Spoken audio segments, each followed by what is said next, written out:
১৯৭১ সালের মহান মুক্তিযুদ্ধ বাঙালি জাতির আত্মত্যাগ ও বিজয়ের ইতিহাস।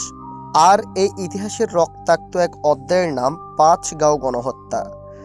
মৌলভীবাজার জেলার রাজনগর উপজেলার এক শান্তিপূর্ণ গ্রাম পাঁচগাঁও। কিন্তু ১৯৭১ সালের ৭ই মে গভীর রাতে এখানেই ঘটে যায় এক নৃশংস হত্যাযজ্ঞ।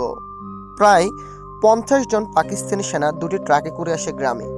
আতঙ্কে মানুষ দিক বেদিক ছুটে বেড়ায়। তাদের ধরে এনে গ্রামের এক দিঘির পাড়ে হাত পা বেঁধে জড়ো করে এক হৃদয় বিদারক কায়দায় একজনের সঙ্গে অন্যজনের বেঁধে ফেলা হয়। এরপরই শুরু হয় ব্রাশফায়ার। ৫৯ জন নিরীহ গ্রামবাসী শহীদ হন সেই রাতে। ভয়ে কেউ লাশ দাহ করতে পারেনি। পরে স্বজনেরা লাশ তুলে দিঘির পশ্চিম পাড়ে একটি গণকবরে সমাহিত করেন। স্বাধীনতার পর সেই গণকবরকে দেওয়াল দিয়ে সংরক্ষণ করা হয়।